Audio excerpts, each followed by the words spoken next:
Hi, and welcome back to the channel. Today, we're talking about the potential next round of stimulus checks and the next stimulus bill that Congress is considering. A lot of Americans got that first round, the first $1,200 check a couple months ago, but the second round of checks looks like it's coming in hot. You've probably seen a lot of videos and articles written every time another proposal's on the table talking about $2,000 a month, $4,000 tax credit for traveling, enhanced unemployment benefits. All of that stuff makes for great headlines.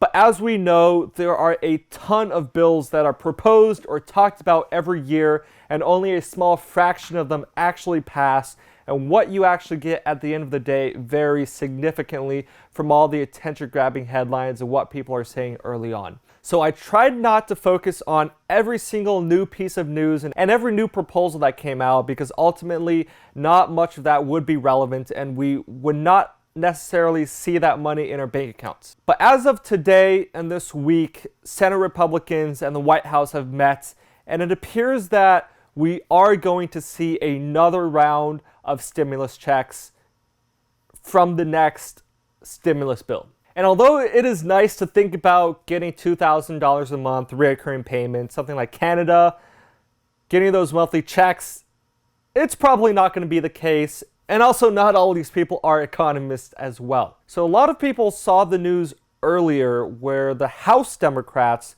proposed and passed a version of the next stimulus bill, including things such as increased eligibility for those stimulus checks, money for hospitals, schools, businesses, amongst other things. But now it's the Senate's turn, which is controlled majority by Republicans. This week, Republican leaders, Treasury Secretary Steven Munchin, and the White House met. And from initial reports, Secretary Mnuchin has confirmed that they are going to propose another round of the $1,200 checks for people making under a certain income limit. The proposal would pretty much mirror the last round of stimulus checks. So if you qualified last time around, you should also be receiving these checks as well. But outside of that, the news is a little bit more grim. The extended $600 a week unemployment benefit is coming to an end at the end of this month, and talks there seem to have stalled without a clear answer as to if those will be extended or not.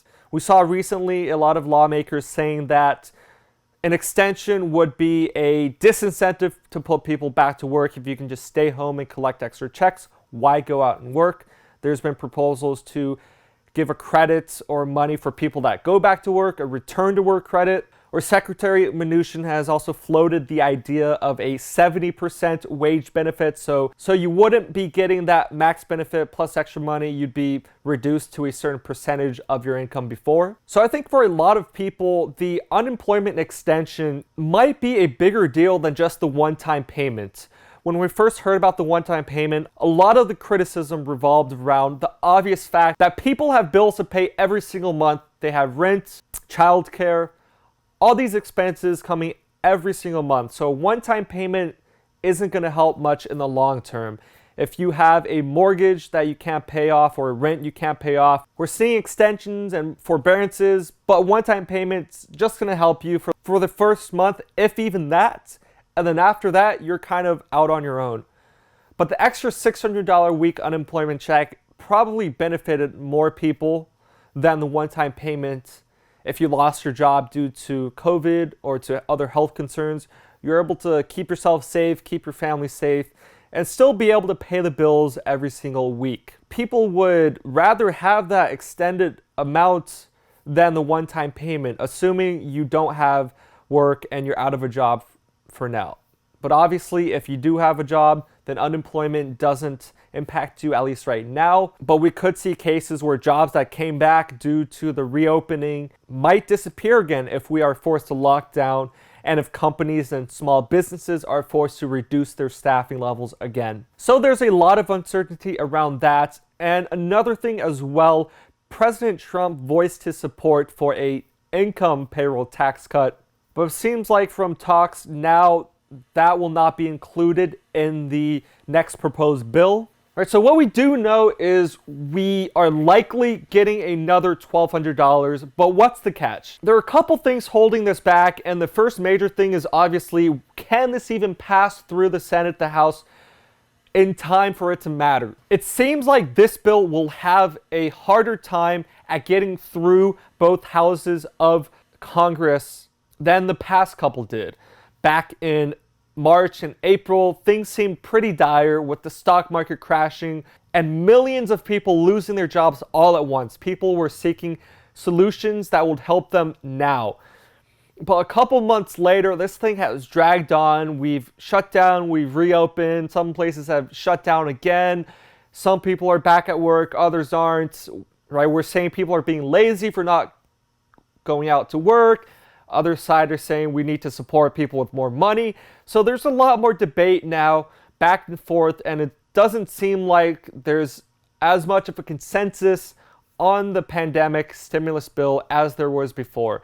And also, Republican Senate leaders want to keep the spending down on this bill to around $1 trillion as opposed to the other one, $3 trillion, $4 trillion. So extending more benefits or having a recurring monthly check would just increase the cost of this bill, which some may not be in favor of. And the important thing here is that the Senate is currently set to go on recess on August 7th. So that's coming up pretty soon. And if that recess isn't delayed and Congress isn't able to come to an agreement before then, they could go into recess without a proposal or a compromise. And that would leave a lot of people out of money, a lot of uncertainty up until at least Labor Day at the earliest when they reconvene and tackle these issues again. So in a way, time is of the essence because a lot of people are still out of jobs.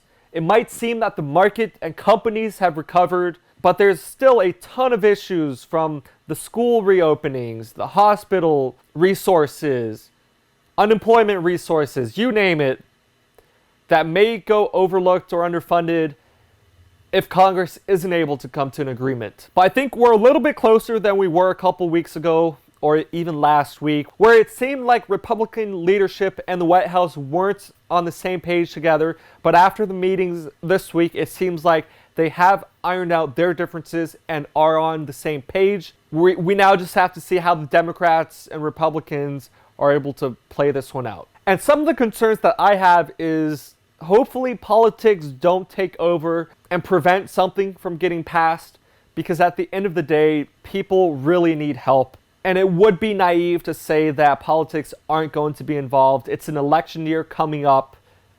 The two parties want to look good. So with regards to that, I think something will be passed. It's just how much money we'll be getting and what other things will be put into the bill. Whether it be money for schools, money for the states, money for hospitals, is yet to be seen. I know a lot of people are struggling during this time. It seemed like we are on the road to recovery, but unfortunately for this country, not. I always like to reiterate the importance of personal finance. I know everyone is affected a little bit differently from this, that if you still have a job, you still have a steady income, don't view this money as extra spending money. We know how dire the situation is. Not everyone has a job right now. And I understand that the purpose of stimulus checks in general is to stimulate the economy, give money directly to consumers where they can spend it to try to kickstart the economy, whether it be on traveling, retail, giving money to landlords, banks, the financial system. It's all to put money back into the economy to promote growth. But from a personal finance perspective, now could be the time to be a little bit more greedy with the money. If you don't have an emergency fund saved up, we're seeing $2,400 right from the first half of this year that you can put into a bank account if you don't need it.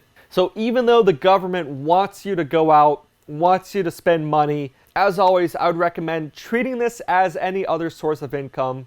If you have to save just 20% of it, put that away for a rainy day. If you can save all of it, go ahead and do that as well, because we really don't know when things will start getting back to normal. if things will get worse, if we will shut down again. It may seem unlikely due to political and economic pressures, but we really don't know. And it's better to be safe than sorry. If you put this money away for the rest of this year, and we're in 2021, things are looking good, jobs are back, the market's recovered, things are a little bit safer, sure, right? Take that couple $1,000s, go out, take a nice vacation where it's a lot safer, go to Europe without facing a quarantine period, go buy yourself the new PS5 or Xbox One X, whatever it may be. But just take those things into consideration. Obviously, if you have bills to pay now, loans to pay off, make those a priority. But if you can, save a little. So those were my thoughts about the next round of stimulus checks. Going into more concrete and actual things that we are likely to see rather than talking about the abstract. It's fun to speculate about proposals and put out headlines, but I really do want to be here to help, to offer up useful advice and insights. So with that said, if you like the video, be sure to hit that like button. Subscribe to the channel if you like the channel, like the content, and leave me a comment down below on your thoughts, what you plan on doing with the money. If you think we should be getting recurring payments, any other comments, leave them down below. But thank you so much for watching. Peace out.